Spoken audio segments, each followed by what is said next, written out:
Hello, my name is Matt Lauffer, and I work for the North Carolina Department of Transportation. And today I'm going to give a presentation on the approach to resilient and sustainable stormwater and extreme event management at the North Carolina Department of Transportation. So today we're just going to discuss stormwater and extreme event management, stormwater resilient and sustainable. Also, you may have heard it as green infrastructure and LID.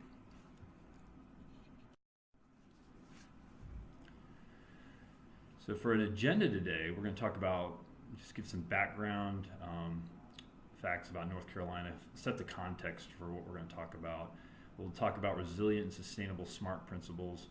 We'll talk about how to write your own ticket, Mission Impossible, why build new when you can remodel, good company builds good programs, an ounce of prevention is worth a pound of cure, and just have some discussion at the end.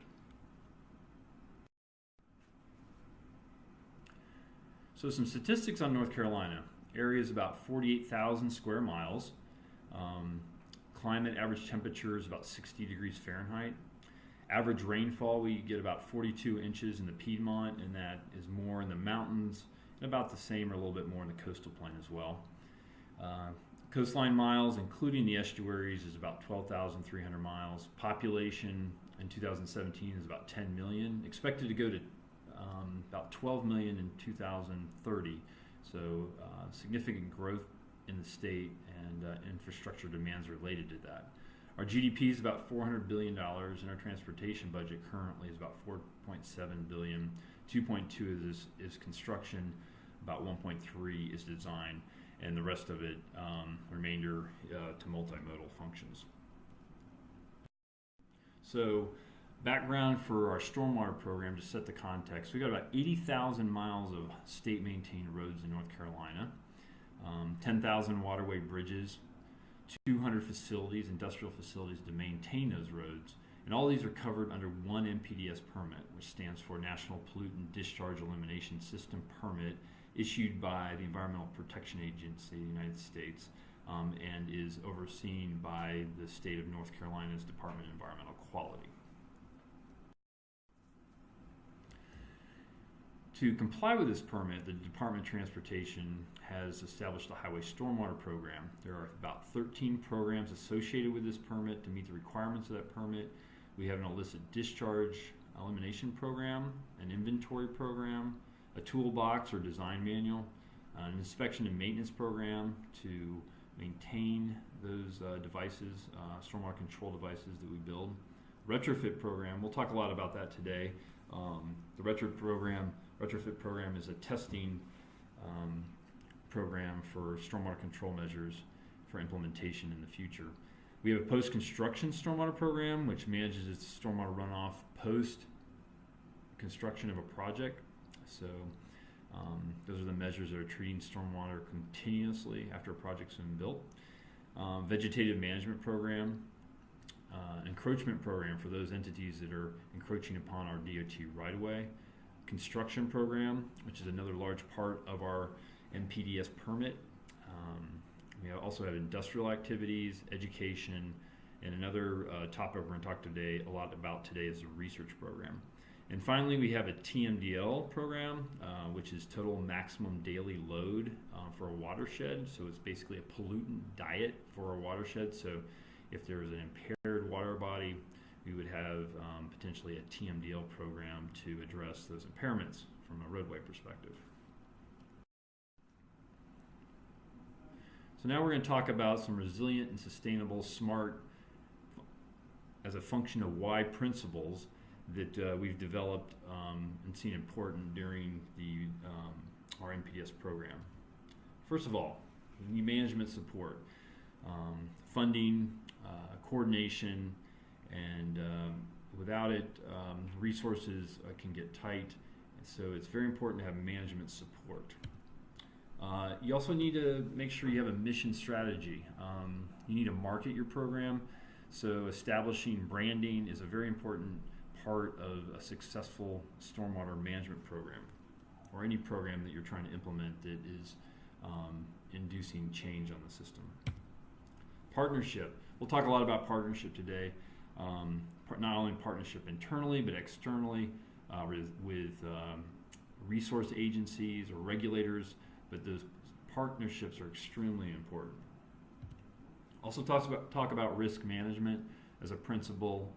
Understanding risk is important, whether you're implementing stormwater controls or working on your permit and its requirements, also your impacts to the environment, also assessing maybe how your stormwater controls are affecting clear recovery zones on the highway. But you need to be thinking about risk and the relative importance of that risk or that occurrence on risk. Asset management, we need to be managing our resources once we've built them. We also need to be managing our people and thinking about what are our primary assets that need to be protected in the future. And finally, the function of why refers to our identity as a transportation network.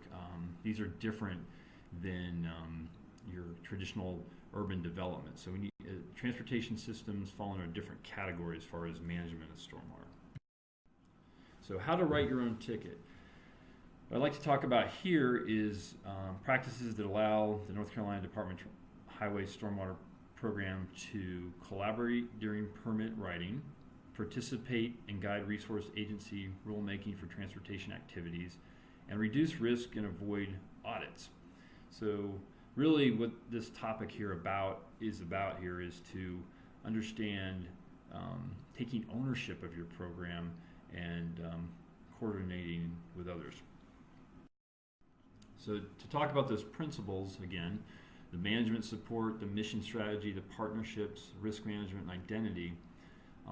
Again, management at our North Carolina Department of Transportation Stormwater Program, we had an oversight committee as well as a technical group and an executive committee. So the executive committee kind of gave the vision, the oversight committee directed staff, and our technical committee would develop policies and procedures for the program that were approved by the other committees. Mission, we were strongly identified with mission. One came from the department, was our environmental stewardship policy, and then we had principles in our highway stormwater program, guiding principles that we follow on a daily basis to support the mission. Partnerships, resource agencies are extremely important with them. Also known as regulatory agencies, those that are making sure that your department is doing what it's supposed to with respect to the permit. Consultants are a significant part of our program, and just for an example, North Carolina had to make a decision on whether or not to hire people in-house or to go to consulting. So we decided on consultants. The main reason for this was efficiency, as well as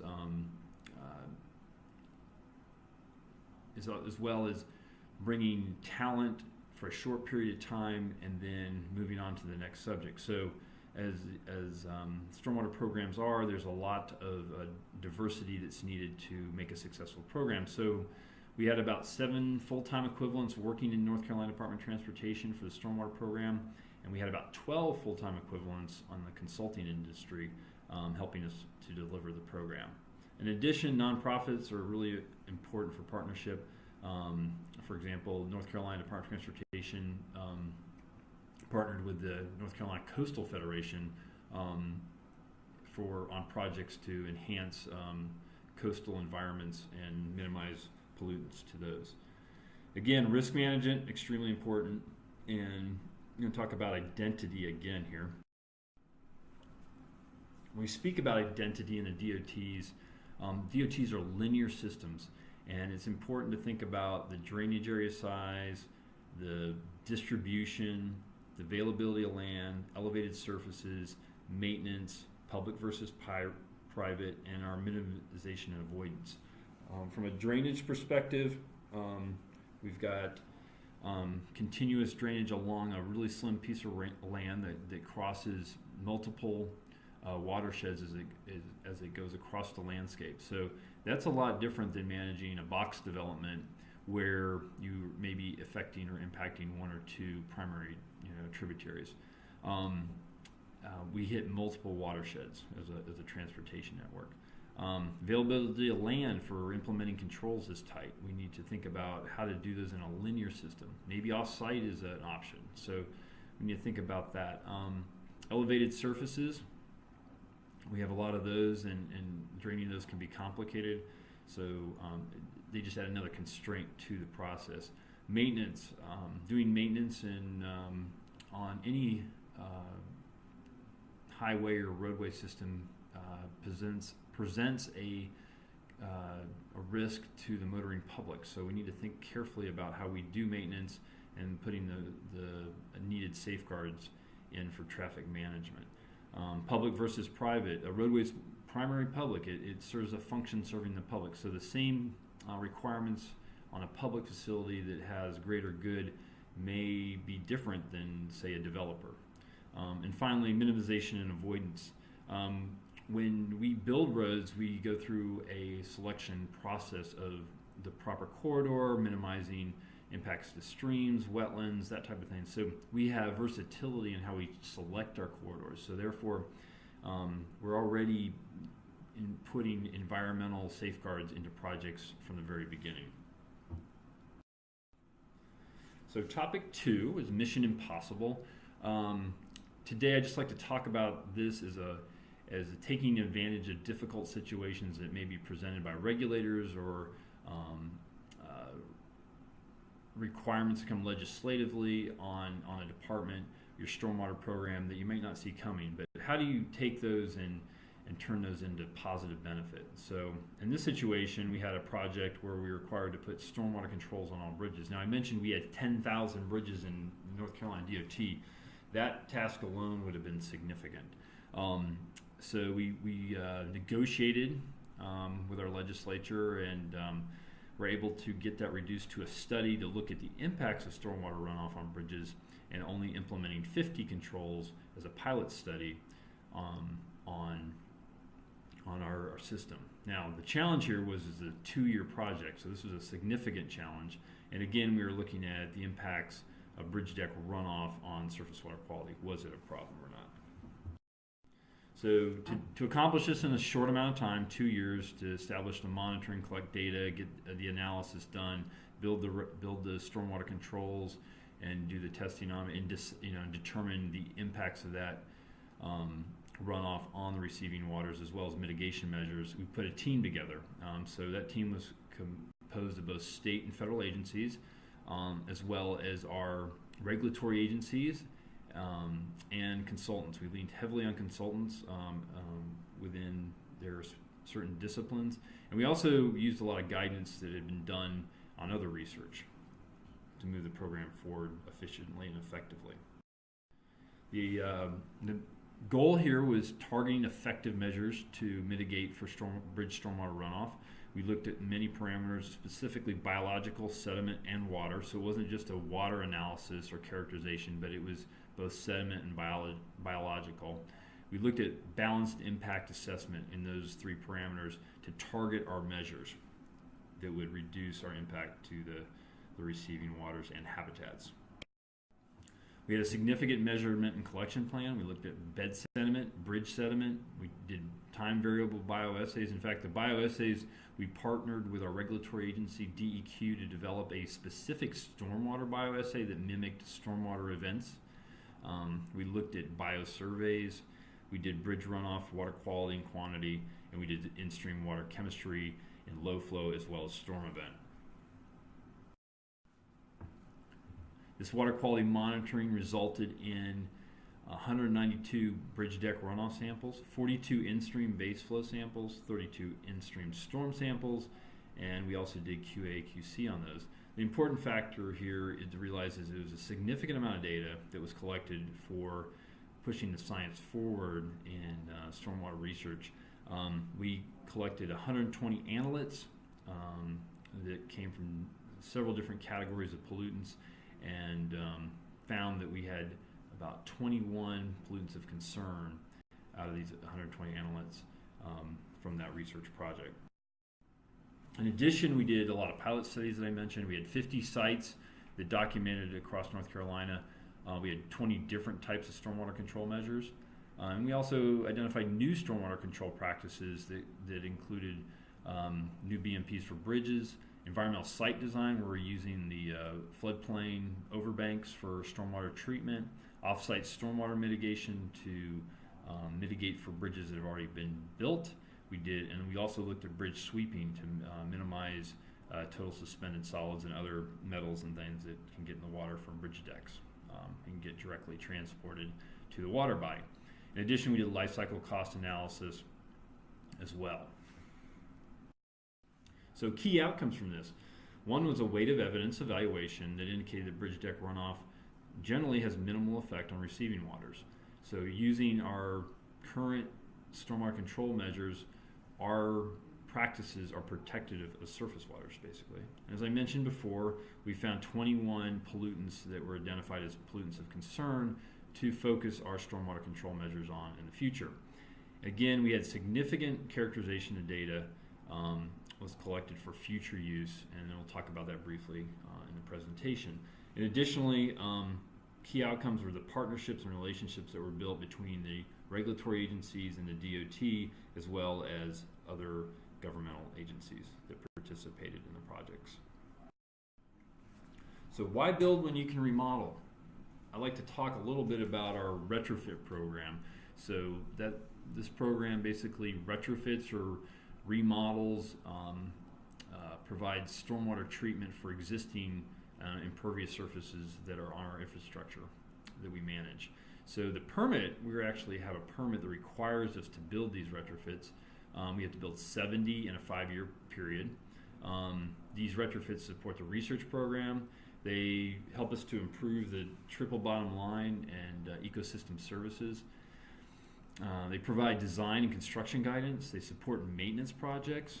They increase visibility and improve public relations. So a breakdown of these controls, going from the top and clockwise around, we've looked at wet detention basins, wet vaults, buffers, bioretention basins, bioembankments, biofiltration conveyance, we'll talk about that a little bit today, cisterns, catch basin inserts, check dams, dry detention basins, filtration basins. We've even looked at floating wetland systems, green roofs, hazardous spill basins for prevent spills from entering our waterways, infiltration basins.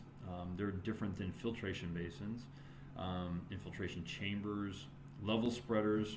We've looked at permeable pavement, other measures as well. They're not listed here. We have preformed scour holes, which are small level spreaders at the end of pipes, rain gardens, swales, swirl separators. So that's a kind of the gamut of different controls we've looked at. But all in all, breakdown of our retrofits, we have 204 of these devices installed since about 1998. And what we're looking at here is improving the function of the corridor, highway or road corridor, from a standpoint of mitigating stormwater runoff. So we look at soil amendments, stream buffer, and stream restoration. I think there's a great benefit to stream restoration and maintaining buffers and integrating floodplain management and wetlands to mitigate for our stormwater that has multi-benefits with respect to also floodplain management. So meeting some of our requirements with one or two practices that can supplement and add synergy to each of those. Exfiltration trenches are things that we're looking at also in the highway environment. Bioretention basins, porous pavement, environmentally friendly asphalt, like open graded friction course and that type of thing. So these are just some of the practices we've looked at North Carolina DOT, but the important thing here is look at opportunities. Where can we do things in the highway environment, roadway environment that will improve water quality? So just talking more about improving water quality in the highway environment, looking at improving the triple bottom line and ecosystem services through stormwater management. It's important, to design correctly and try to avoid maintenance issues in the future. So here we're showing a pipe that's been washed out due to a design that had the pipe had an outlet ditch and things that were put on highly erosive soils. So we had a head cut, which then yielded pipe failure. So we want to look at sustainable type of controls, and one of those is a biofiltration conveyance or regenerative stormwater control. You might have heard it in that context. But on the right, we're showing a potential retrofit for the failure of the pipe system. So these are designed more to treat the stormwater, infiltrate it, and to improve water quality. In the bottom here is just one of my favorite projects that I've seen in my travels. It's a revitalization of an industrial area into a shopping center, but they took the picture on the left and developed a floodplain bench as well as a stream restoration channel, and improved that area for both public as well as floodplain management as well as water quality. So we got stormwater ponds integrated in there with wetlands, and then a retrofitted stream system as well.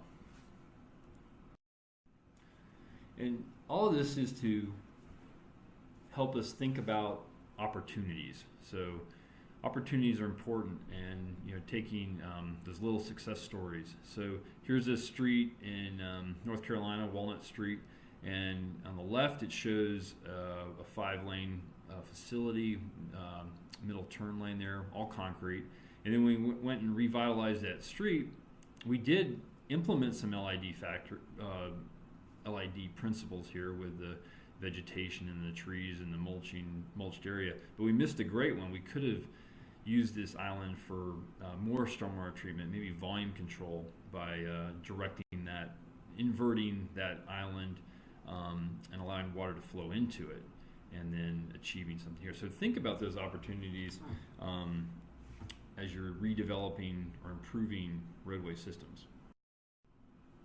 The other part of the retrofit program is significant is it yields design guidance and maintenance guidance. So we've developed toolboxes for stormwater best management practices that cover our stormwater controls through the retrofit program, and then also maintenance activities. The picture here on the left is dual bioretentions, helping us determine pollutant removal efficiencies for different size controls.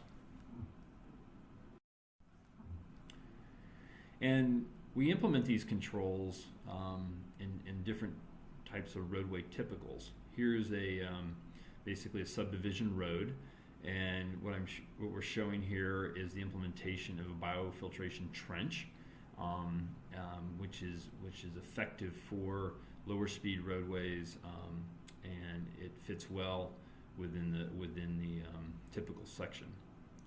So that's an example of a low volume road.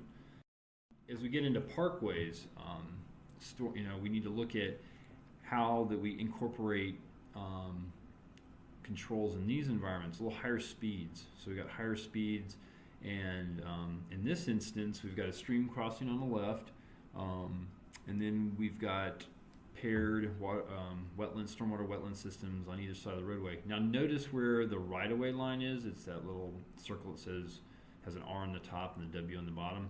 Well, those controls are outside the right-of-way. So this project here was a developer that was building a project in North Carolina, development, and they were going to build the parkway. Now, when they build the parkway and the development, DOT will take over that roadway once the development's complete. However, the department does not want to necessarily get into the business of maintaining stormwater control devices. So we have a philosophy on that, and we believe it's better for the developers to handle that long term. So, and we set up agreements with the developer for maintenance, make sure they have maintenance on these facilities for perpetuity, and we have them move those devices outside the right-of-way so they're not a part of DOT's responsibility. This also has permanent implications as well. Additional guidance is out there, some really good resources that I found. District of Columbia has a green infrastructure standards, and Water Environment Federation has green infrastructure implementation guidance as well. Just some of the many that are out there. And another extremely important part of the retrofit program is our partnerships that are developed through the retrofit. So I'm showing 3 examples here. One of the Carteret County schools in the eastern part of the state, where we did external education and we built a bioretention basin at the school. It also solved a maintenance problem in that ditch there at the bottom left. But we're getting, from our permit standpoint, we get education credit as well as a retrofit credit. The one in the middle is a Town of Curry Beach dune infiltration system. We partnered with the Town of Curry Beach. We have US 421 that goes through Curry Beach, and there's discharges coming off of 421 as well as the local side roads. They were discharging into the ocean with high bacteria levels. Therefore, we built these dune infiltration systems in partnership with the Town of Curry Beach, and we decreased those discharges by up to 97%. So a significant win there. And then the final one is one in Manio, North Carolina. It's on the coast as well, and it was a partnership to treat primary route in Manio, and it was a tidal wetland system. So we're pumping brackish water into the wetland and then treating that. So that was a unique system in partnership with the Coastal Federation, which I mentioned as a resource or environmental stewardship organization, nonprofit. And finally, is one that we're really proud of at North Carolina DOT is the North Carolina Zoo. This is a partnership between the Department of Environment and the DOT, and we worked together from concept to construction on a program where we had shared costs, and it was an off-site project. It treated 20 acres of the North Carolina Zoo North American parking lot, but it was a multidiscipline effort, and now 800,000 visitors per year get to see this project and learn about wetlands and their benefits to the environment. And then there's also education programs for high schoolers on stormwater and wetlands and the benefits there. So we're getting a good return on investment there. Here's another picture, just some pictures of the wetland itself. In the bottom left, it shows that finger of the lake that we transformed into a very high-functioning wetland that not only improves stormwater runoff from the parking lot, but also enhances the water quality of the lake.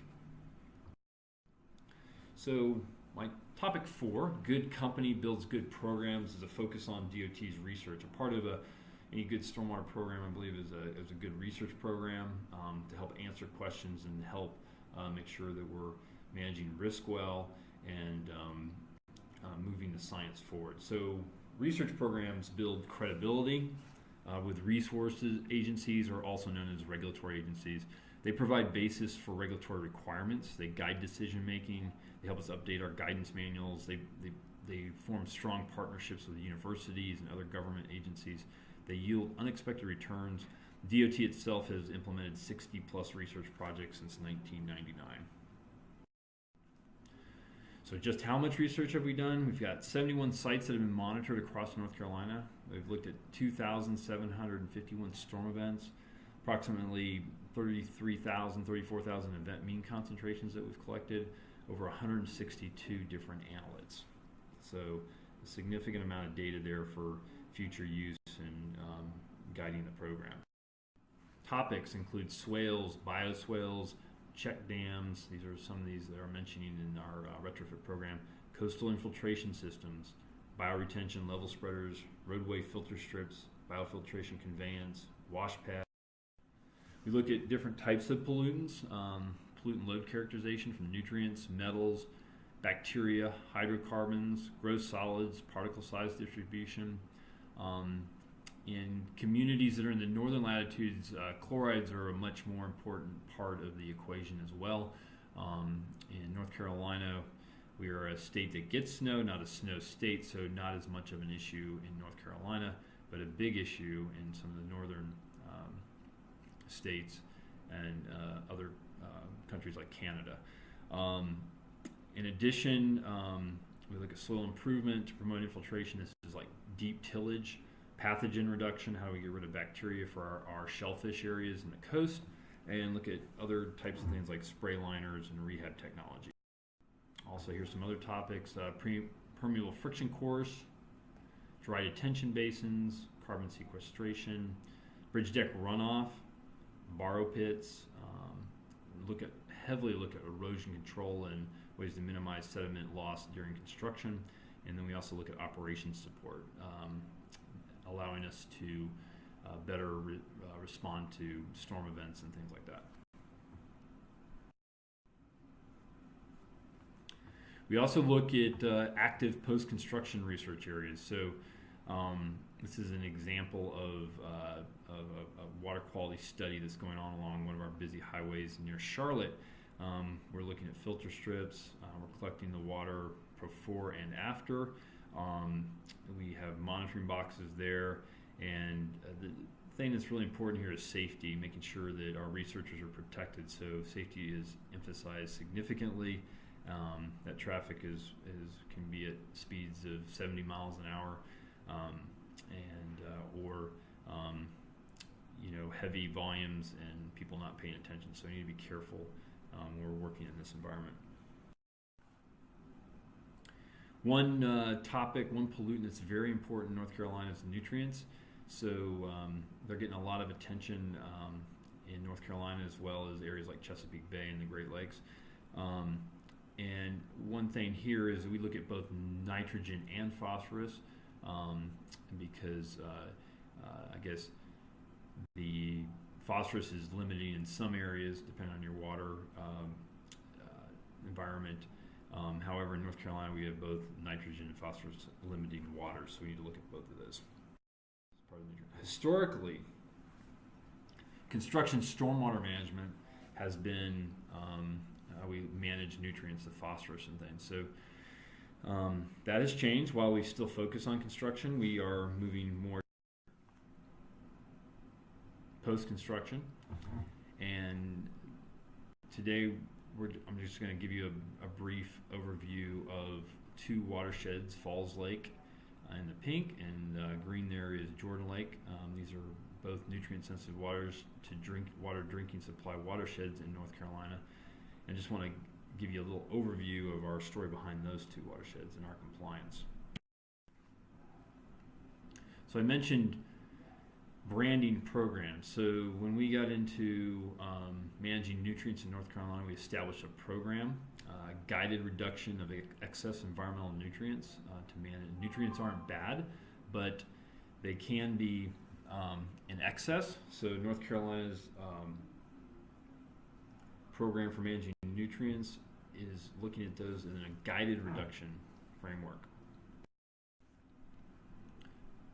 So our program looks at compliance and accountability as number one. We look at promoting awareness of not only nutrients but how to treat them. We look at facilitating communication. Also, we look at optimizing programs for nutrient management. How do we best build these stormwater controls? And this is incorporated into our research project, as well as our construction. So we look at those types of things. Scientific research, we make sure that we're looking at not only traditional measures, but also non-traditional measures. So we learn more through looking at the whole infrastructure and not just one part of it. So the components of the green program include retrofits, approval for new development, illicit discharges, education, accounting, reporting, research, outfall, conveyance inventory. So we're going to focus a little bit on the research and how that's helped us in North Carolina with respect to nutrients. Our big challenge here is a majority of our roadways are secondary roads that make up about 85% of our impervious surfaces. So when we started getting into the discussions with our environmental regulatory agencies, the DEQ, about compliance, they were using values that were more consistent with our primary roads, where we're running about 100,000 vehicles per day on. So those nutrients were significantly higher. So when we monitored our secondary roads, we found that they were more like rooftops. So this changed the whole dynamic of how we were regulated nutrients at North Carolina DOT. This slide just shows the big challenge. On the left, you see a secondary road, typical secondary road that runs across the North Carolina landscape. And then the bottom right picture shows how much it would cost for us to remove that equivalent amount of nitrogen and phosphorus in the highway environment, about $300,000, for a $20 bag of fertilizer. So, making sure that this goes into the concept of risk management, making sure we're managing runoff effectively and not overrunning costs in our measures. So in this instance, it doesn't make sense to treat those secondary roads, especially if they're a rooftop runoff. You're basically getting atmospheric deposition. They're already pretty much at quantities that can't be improved upon by implementing stormwater controls. And so what we learned is by branding our program, making it aware, plus adding research to it, yielded higher performing BMPs, more cost-effective BMPs, stronger accountability, and compliance. So I just want to touch on real quickly, like I said, North Carolina is not a state that has to deal with chloride significantly. We do have a significant third of the state or so that is in mountainous terrain, and they do use salt. They also use sand mixture as well when they can. But salt pollution is a significant concern in northern latitudes. It's toxic to fish, it contaminates drinking water, destroys vegetation, and there's no way to remove it once it's in the water. So these are very important things to think about. These couple slides were taken from an EPA presentation delivered in New Hampshire. So states like New Hampshire, Vermont, Ohio, Pennsylvania, they're dealing a lot more with chloride and its impacts. This slide here is very helpful in understanding the significance of salts. It's a graphic that shows the concentration of chloride in milligrams per liter in three rivers in the Northeast. You can see it goes from 1895 to the year 2000, and then on the right we've got salt sales in the United States in tons. So as the graph increases in concentrations from the left to the right, it also is correlated with salt sales in the United States. So it's an important concept to think about. It speaks to source control as a measure. In addition, we want to look at the sources of salt for management. So this was a study done in New Hampshire that looked at the different sources, so from salt piles to water softeners to food waste, atmospheric deposition, state roads, municipal roads, private roads, and parking lots. So application and source control, again, are important factors in dealing with salt. There's also salt-tolerant plants. There's different ways that salt can be managed and is an important part of stormwater control program in northern latitudes. So I want to transition a little bit more to climate change and address that as a topic that DOTs are facing. Titled, "An ounce of prevention is worth a pound of cure." And our response in North Carolina Department of Transportation's response to extreme events. So North Carolina is a coastal state. We've had two significant events there that have caused significant damage and loss of life. Hurricane Floyd, September 16th of 1999 was a more recent one where we got 15 to 20 inches of rain, 57 deaths in the United States, and flood damage that estimates over $6 billion. And more recently, we had Hurricane Matthew in 2016. We had about 10 to 15 inches of rain. That rain was preceded by a significant amount of rain in South Carolina. In both South Carolina and North Carolina, a storm event the week previous, so the soils were super saturated. We had about 28 deaths alone in North Carolina. Flood damage in North Carolina was $1.5 billion. And the North Carolina DOT dealt with 730 pipes, culverts, and bridges that were washed out. So significant impact of this event. So the outcome of these events were an establishment of a North Carolina floodplain mapping program to better provide information about the risk of flooding on the public and living in floodplain-prone areas. After Matthew, there was a development of a governor's hurricane recovery office. Due to this flooding and the need for better flood mapping, we developed a significant LIDAR mapping program for the entire state. We now have 8 elevation points per square meter across the entire state. In addition, North Carolina DOT looked at wave vulnerability analysis for our coastal bridges as a result of those 2 hurricanes, and to come up with better risk management of those structures during extreme events. And then in partnership, North Carolina DOT did not do this, but the North Carolina Floodplain Mapping Program built 2 systems, one a flood inundation mapping alert network and a flood risk information system. So the inundation mapping alert network is for during storm events and alerts North Carolinians, especially in the coast of flooding potential and also the damage associated with that flooding potential. And then FRIST, Flood Risk Information System, is a statewide repository of flood mapping as well as the models done to achieve that flood mapping. So 2 very important internet-based programs that help facilitate better risk management during extreme events in North Carolina. In addition to that, we're studying flood risk and mitigation studies in North Carolina river basins.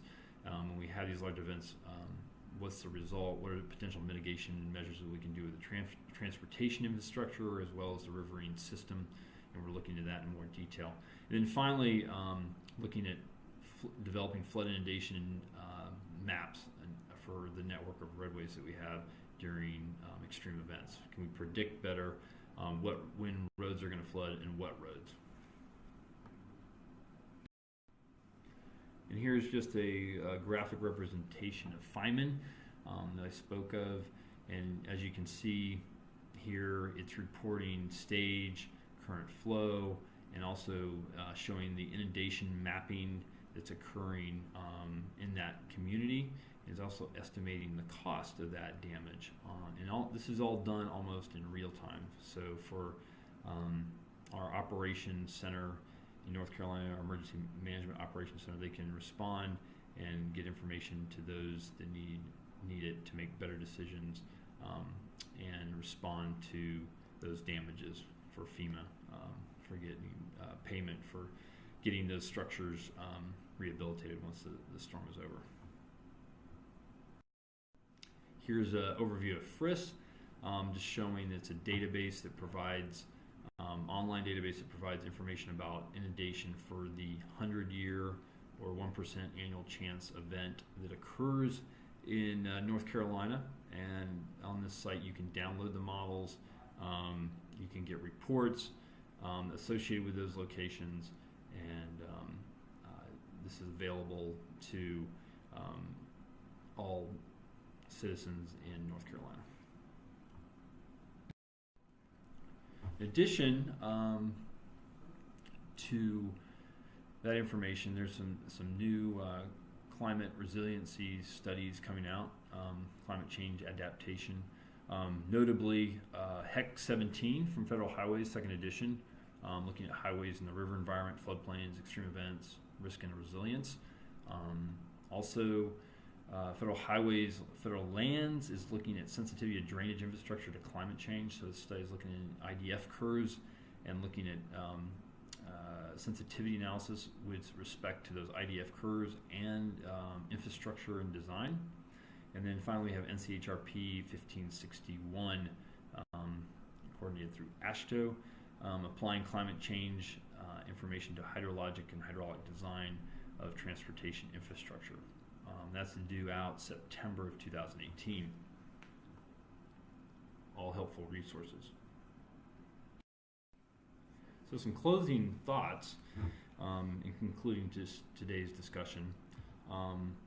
Partnerships and diverse skill sets are a key to success in the stormwater program, as well as developing programs for climate change. So we need engineers, we need scientists, we need biologists, we need communicators, a lot of different diverse skill sets that come into forming a successful program. In addition, change takes time. I think what we've learned mostly is build on small successes. One that doesn't, it helps you manage resources well. It helps you gain support. It also helps evaluate cost and risk. So building on those small successes is important. And finally, another closing thought here is green infrastructure and LID should continue to seek solutions that deliver on the social, environmental, and economic benefit. Always thinking about that triple bottom line. In some instances, the social part of the aesthetics and things are a very important factor for our stormwater controls or green infrastructure practices. Sometimes it's environmental. We're trying to protect an endangered species or something. And we're always looking at the economic benefits of such practices, whether it enhances business in a high urban area or is providing economic benefit to our rural areas. And finally, this is an important point from a personal perspective, is just succession plans and education. These are the key to a resilient and sustainable future. Having the next generation and involved in what we're learning. So I appreciate the time today. My contact information is presented here, and I thank you for your time.